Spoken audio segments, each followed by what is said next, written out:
हाँ तो बच्चों, आज हम लोग पढ़ेंगे वर्ग और वर्गमूल। वर्गमूल का मतलब स्क्वायर और स्क्वायर रूट, ठीक है ना। तो चलिए सबसे पहले हम आगे बढ़ते हैं। तो ध्यान दीजिए, सबसे पहले हम ये जान लेते हैं कि स्क्वायर होता क्या है।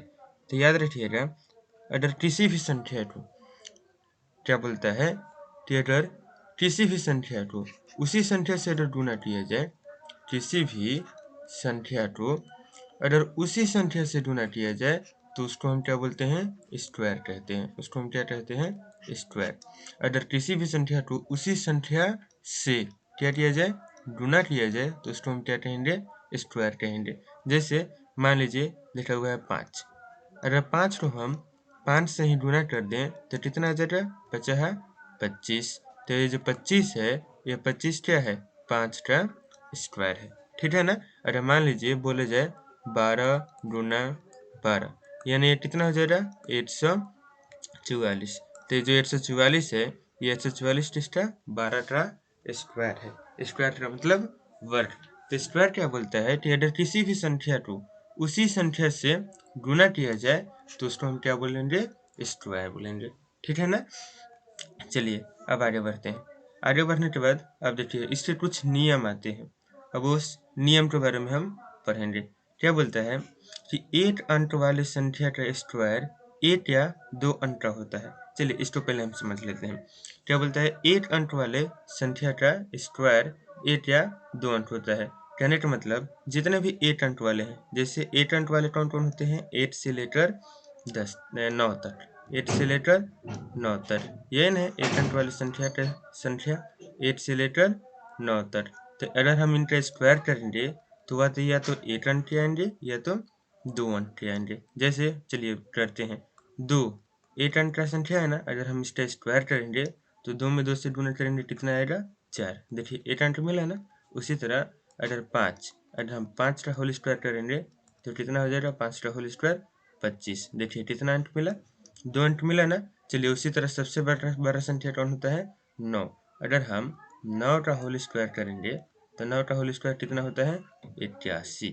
चलिए इसमें भी कितना अंक मिला, 2 अंक। तो यही बोल रहा है, एक अंक वाली संख्या का अगर स्क्वायर किया जाए तो उसका एक या दो अंक होता है। या तो एक अंक मिलेगा या तो दो अंक मिलेगा, ठीक है ना। चलिए अब नीचे क्या बोलता है कि अगर दो अंकों वाली संख्या का स्क्वायर किया जाए तो उसका स्क्वायर 3 या 4 अंकों का होता है। कहने का मतलब अगर 2 अंकों वाली, चलिए अब 2 अंक वाला उठा लेते हैं। 2 अंक वाला कहाँ से मिलेगा, 10 से लेकर 99 तक। 10 से लेकर 99 तक अगर इनमें से हम किसी भी संख्या का स्क्वायर करते हैं तो उनका स्क्वायर या तो 3 अंक का होगा या तो 4 अंक का होगा। चलिए देखते हैं। मान लीजिए सबसे पहले हम 10 का ही स्क्वायर करते हैं। तो 10 का होल स्क्वायर कितना हो जाएगा, चलिए कर लीजिए। 10 का होल स्क्वायर 10 गुना 10 बराबर कितना हो जाएगा, 100। यानी कितना अंक आया, 1 2 3, 3 अंक आया ना। तो उसी तरह अब आगे बढ़ते हैं। मान लीजिए कितना का होल स्क्वायर, 12 का होल स्क्वायर, 12 का नहीं, हाँ चलिए 12 का ही होल स्क्वायर कर लीजिए। तो 12 का भी होल स्क्वायर करने पर कितना आ जाएगा, होल स्क्वायर 144। इसमें भी कितना अंक है, 3 अंक है, ठीक है ना। अगर उसी तरह हम 35 का होल स्क्वायर करते हैं तो 35 का होल स्क्वायर कितना हो जाएगा, 12 और 25। आप करके देख लीजिएगा। तो इसमें देखिए कितना अंक आया, 4 अंक। इसमें कितना अंक आया, 4 अंक। तो वही ये बोलता है कि 2 अंक वाली संख्या का अगर हम स्क्वायर करते हैं तो उसका जो स्क्वायर होगा वह या तो 3 अंक का होगा और या तो 4 अंक का होगा, ठीक है ना। चलिए अब देखिए क्या बोलता है, किसी भी संख्या के अंकों के अंत में 0 1 4 5 6 9 हो तो वह संख्या पूर्ण वर्ग होगी। कहने का मतलब जब भी हम किसी भी संख्या का स्क्वायर करेंगे, उन संख्याओं के अंत में यही सब संख्या आनी चाहिए, तभी जाके वह एक होल स्क्वायर होगा, नहीं तो नहीं होगा। कैसे, चलिए हम चेक करते हैं। देखिए इसका आसान सा परिभाषा है। अगर हम 1 का होल स्क्वायर करते हैं तो इसका क्या आता है, 1। अगर हम 2 का होल स्क्वायर करते हैं तो क्या आता है, 4। अगर हम 3 का होल स्क्वायर करते हैं तो कितना आता है, 9, ठीक है ना। आगे देखते चलिए। अगर हम 4 का होल स्क्वायर करेंगे तो कितना आएगा, 16। अगर हम 5 का होल स्क्वायर करेंगे तो कितना आएगा, 25। अगर हम 6 का होल स्क्वायर करेंगे तो कितना आएगा 36। अगर हम 7 का होल स्क्वायर करेंगे तो कितना आएगा 49। अगर हम 8 का होल स्क्वायर करेंगे तो 64। 8 का होल स्क्वायर 64 और 9 का होल स्क्वायर करेंगे तो 81। ठीक है ना। अब यहाँ पे चीज़ ध्यान दीजिए, 8 के होल स्क्वायर में भी 1 और 2 के होल स्क्वायर में 4, 3 के होल स्क्वायर में 9।